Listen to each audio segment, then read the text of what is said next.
I have had pleasure enough. I have had singing. This line, so beautifully sung by our choir this morning, touches me at my core. Singing truly has been one of the greatest pleasures of my life in so many ways. In church choirs, where I've made some of my closest friends. In voice lessons, where I get to pause and work my voice and breath in ways that remind me of just how complex a gift they really are. And even in karaoke, where I just let loose. Ask anyone who's been there with me, I rock a mean Alanis Morissette cover, and I will proudly belt out Journey and Rent unabashedly and with no shame. And when I'm the one doing the listening, it is equally fulfilling to hear and see people expressing the many parts of themselves as well. See, the songs in our lives, they tell stories. Some of them literally, like the one in our reading. I'm okay without looking at spiders favorably, though. And these stories, they can touch on familiar emotions and teach familiar lessons.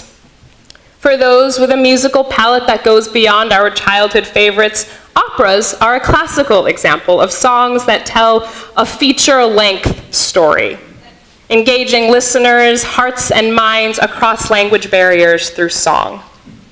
Or for anyone with a love of real classics, Rupert Holmes's Escape, or the Pina Colada song, that tells a story of a couple that discovers some potentially unethical surprise in their relationship when they accidentally answer each other's personal ads that they secretly submitted.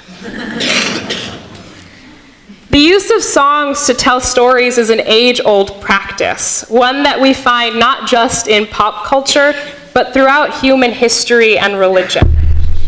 Consider the many texts we now know as the Hebrew Bible or the Christian Old Testament. Many of these stories and verses were part of a rich oral tradition, learned and passed down through generations as songs. In these cultures where few individuals could read or write, their communities were regularly facing exile and attack, these verses were their history. Telling their stories through song, it kept their identity alive in the midst of great turmoil and loss. And songs often hold stories hidden within their origins. If you take a look at your order of service later, you'll see the choir song had a story hidden within its words.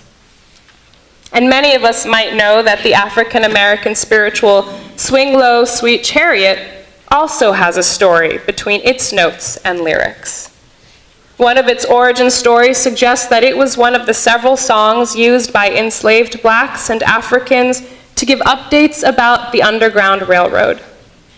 Not only did this song contain the musical promise of a life different from the horrors and inhumanity of slavery, it is believed to have been a coded message that announced the arrival of one of those conductors of the Underground Railroad. The power of this song, it's not just in its melody and in its words. It tells a story of the resilience, the ingenuity, the suffering, and the hope of people who lived through some of our nation's most inhumane parts of its history. And when we sing that song, we can remember its story too. With every note and breath, we bring to life the reality of people who survived and subverted oppressive systems that treated them as less than human. When we bring to life the historical pursuit for changes that liberate Black and African people from the structural oppression that they endured.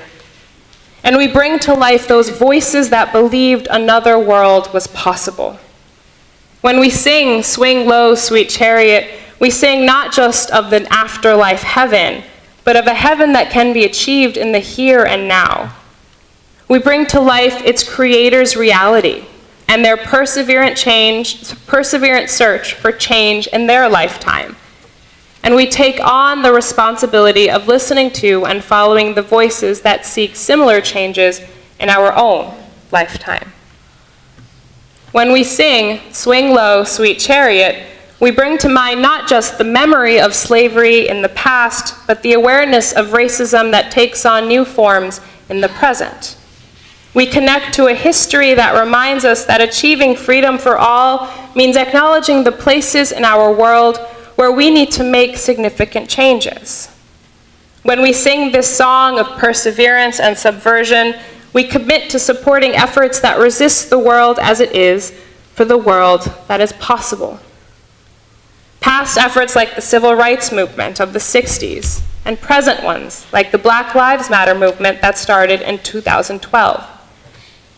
Swing Low, Sweet Chariot, it's not just a beautiful hymn of hope that connects us to history, it keeps us accountable to it. And so keeping that accountability in mind, I've been talking about singing Swing Low, Sweet Chariot, and we're now going to sing Swing Low, Sweet Chariot.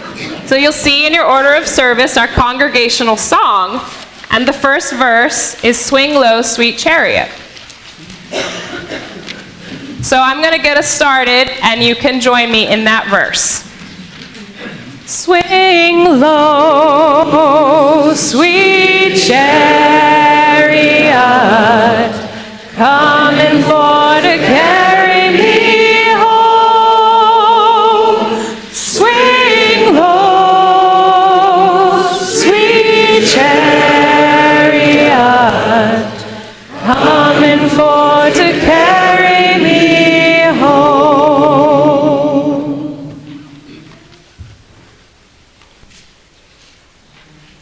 Well, singing, it's not just about connecting us to our history and the stories of our past.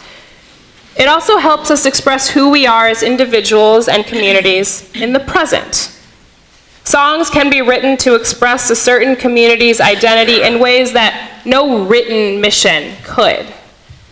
A song could be adopted as an anthem because it represents that perfect reflection of a community's experience. Think about it. Is there a song that you yourself find that you return to because it captures your story in the most perfect way?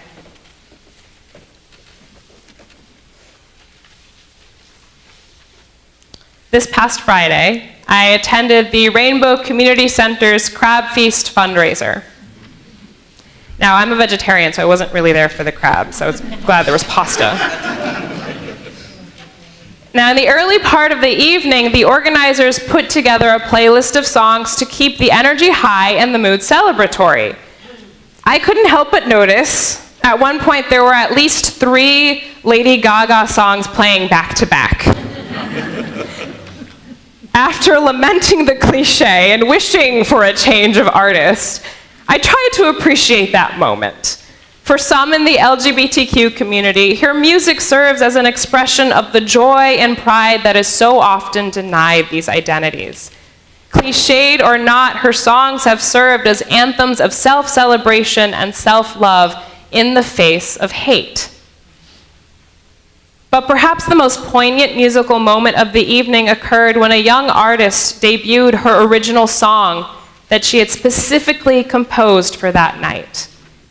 It was a simple and beautiful song, telling a story many of us in the LGBTQ community know all too well, of feeling uncertain, unsafe, afraid, or even hated. But in her chorus, she sang of the welcome she felt and the community she found, repeating a line that I am sure reflects the Rainbow Community Center's identity. Love matters more here. Whether or not it becomes a Rainbow Community Center or LGBTQ anthem, her song that night certainly embodied the identity of that life-saving community. Let's try a song that more of you might know, one often called the Anthem of New Orleans. Anybody want to take a guess? So I heard it. There it is. Oh, when the Saints go marching in. Wynton Marsalis, a journalist, jazz musician, and New Orleans native, says it is an unofficial anthem for a reason. Having its beginnings in a Protestant hymn about redemption, it has come to symbolize the city known as the birthplace of jazz. It captures the complexity of New Orleans, a place Marsalis says is just as famous for its sinners as it is its saints. It took this traditional hymn and with the help of Louis Armstrong in the 1930s, turned it into a jazz standard that embodied all aspects of life in New Orleans. This song reflects resilient joy in difficult times, which New Orleans, we know, has seen more than its fair share of in recent years. Oh, When the Saints Go Marching In declares with unabashed pride what Marsalis calls the unshakable and unbreakable spirit of the city, and yes, its football team, regardless of circumstance. It is a song of that community's endurance. And so when we sing, Oh, When the Saints Go Marching In, it's a little teaser about what's coming up, we too can appreciate its role as an anthem of resilient joy. When we sing it, we recognize the pride and endurance of the city it reflects. Our appreciation of its melody and its spirit is an appreciation of a community that has seen struggles and pains, yet celebrates and creates in ways that are resiliently joyful. We can acknowledge our connection to the people of New Orleans and lift up the city's story by singing this adopted anthem that reflects its spirit. And so I invite you to join me in our second verse of our song, Oh, When the Saints Go Marching In. I'll get us started. If you want to clap along, you are more than welcome to. You could march too if you want to. Oh, when the saints go marching in, when the saints go marching in, oh, how I want to be in that number, when the saints go marching in. I think Carol Sue is going to be our saint today.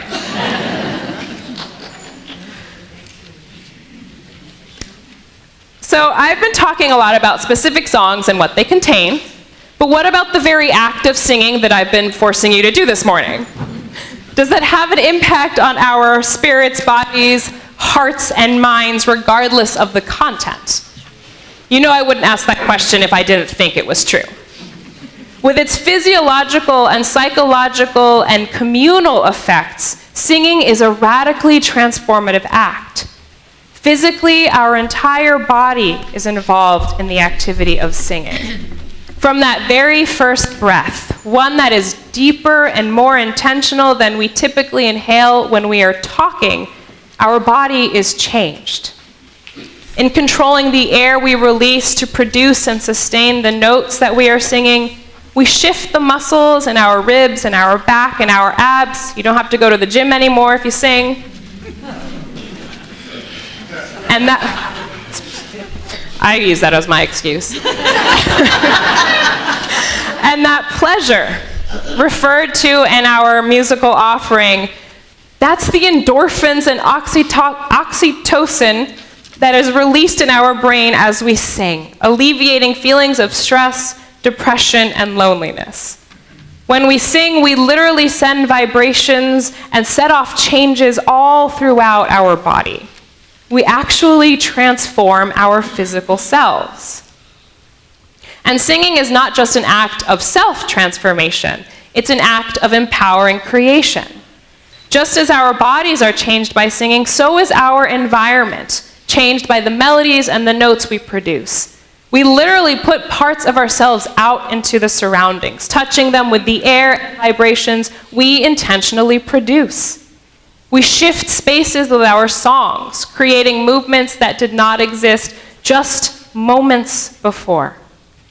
We embrace, even in the smallest ways, our capacity to alter the world around us. And then when done in community, singing achieves its peak impact. It connects and combines our creative potential. When we sing in community, we breathe together. We change the air together. We send out and are in turn touched by vibrations much greater than anything we could produce as ourselves as individuals.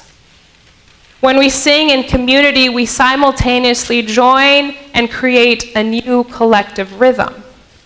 With our voices coming together, we tell a story that is shared by all of us and at the same time needs each and every one of us to bring our unique self to make it the melody that it is in that moment. When we sing in community, we acknowledge the reality that we are connected to one another and strive to engage that connection with the faith that together we can create a more robust and vibrant song. And so, of course, there's a song that I'm going to have you sing that captures that transformative nature of singing communally. Some of you might know it, or a different version of it, so I'm going to teach it to you. I'm gonna sing, sing, sing. I'm gonna sing, sing, sing. I'm gonna dance, dance, dance. I'm gonna dance, dance, dance. I'm gonna sing, I'm gonna dance, hallelujah. I'm gonna sing, I'm gonna dance, hallelujah. When those gates are open wide, I'll be right there by your side. I'll be right there by your side. I'm gonna sing, I'm gonna dance, hallelujah. I'm gonna sing, I'm gonna dance, hallelujah. You think we can do that together on through? All right, we're gonna have a faster tempo with this one. I'm gonna sing, sing, sing. I'm gonna dance, dance, dance. I'm gonna sing, I'm gonna dance, hallelujah. When those gates are open wide, I'll be right there by your side. I'm gonna sing, I'm gonna dance, hallelujah. Mark, I think you have some more choir members out here. Okay. A confession. I picked these songs for a reason. Together they are part of a bigger story, a story about the song that we as Unitarian Universalists can and do sing. Last summer, I was part of the facilitation team for the annual Multicultural Leadership School, or MLS. This program, organized by the UUA, gives UU youth and young adults of color from all around the country a time to come together and celebrate their identities, build community, and deepen their capacity for leadership. It is a program that is honest with our tradition's current struggle to support people of color, and especially younger people of color, while also reflecting an earnest attempt to change that reality into a more inclusive possibility. Well, one evening, our group went to a dinner at the Lucy Stone Co-op, a housing cooperative located in Boston and grounded in Unitarian Universalist values. It was named after Lucy Stone, a Unitarian and dedicated champion of abolition and women's rights. We don't often hear of Lucy Stone, but her story is absolutely one worth learning and honoring, which you can do on Wednesday at our ministers class. And the Lucy Stone Co-op is doing that, is honoring and teaching her story. As a housing cooperative, it seeks to live into the core values of sustainability, spirituality, and social change. Just recently, the co-op members voted to donate a significant portion of a recent Forbes Award to racial and justice housing organizations. They strive not to withdraw from the world, but to engage more fully with it, building relationships with each other and the larger community of residents and activists. They embrace their collective power to transform the world, creating a new way of living that emphasizes their connections. And one of the simplest ways that they do this is by housing a weekly public potluck dinner, open to anybody, that is obviously followed with, you guessed it, singing. That evening where we ended up at the Lucy Stone Co-op happened to be one of those weekly singing nights. And the songs we sang included the 3 that we have shared as a community, with a twist. We sang them all at the same time. Oh, somebody's a little, you know what's coming. And in that moment, as I looked around that candlelit dining room and saw the gleeful expressions of the MLS attendees, as we all realized just how cool it sounded singing together, I felt the tremendous power of the song that went far beyond the notes we were singing. See, the song we were creating in that moment was not just found in the music we shared, but in our presence with each other. The beautiful reality that night represented was a harmonious blend that went beyond the sounds we were making. Our bigger song was an embodied medley that wove together the co-op's acknowledgement of history, the celebration of our identities, and the collaborative creation of a space that transformed our minds, bodies, spirits, and hearts. That night, the song we sang shifted our little corner of the world, sending out vibrations in the form of participants who sought to sustain that feeling of love and connection in all aspects of our lives.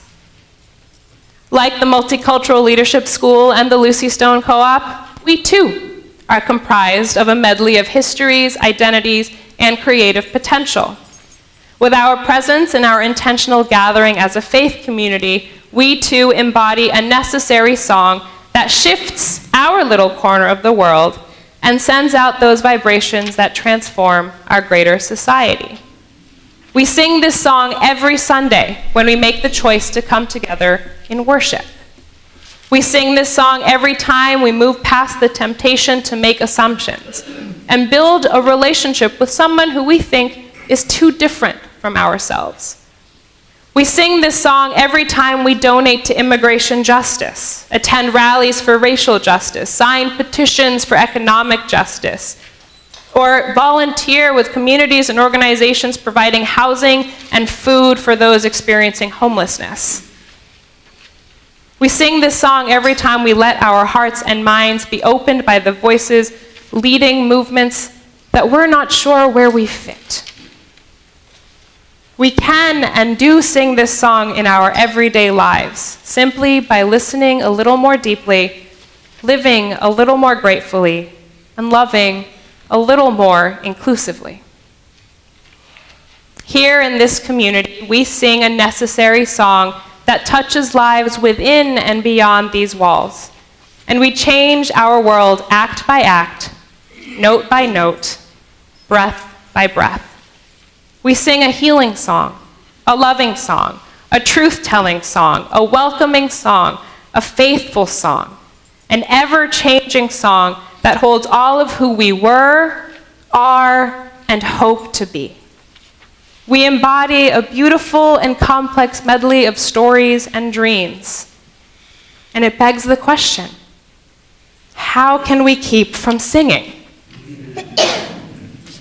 So in the spirit of celebrating our embodied medley, I invite us to now sing our closing hymn, combining the songs we have sung today into that proud and diverse medley of voices singing love and transformation. So how we're going to do this, we have Brett here who's going to help us out. We're going to sing each verse back to back. So we're going to sing verse 1, verse 2, verse 3, and then sing whichever one moves your heart the most. You'd be surprised. 2 rules. Sing like nobody's listening, and don't sing the same thing as your neighbor. When we get there, start with the first one. We invite you to rise and body your spirit, of course. Swing low, sweet chariot, come, Lord, carry me home. Swing low, sweet chariot, come, Lord, carry me home. Verse 2. Saints go marching in.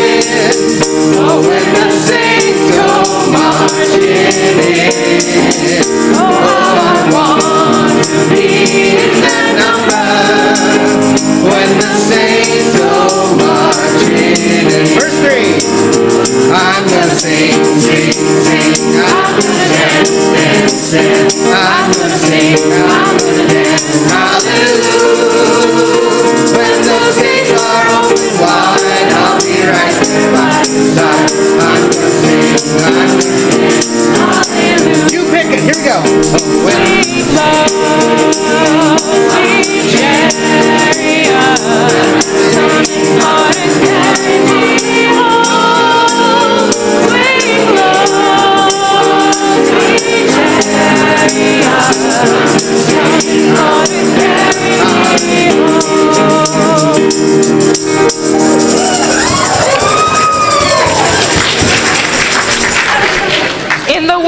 of one of my favorite teachers and preachers, Mr. Rogers.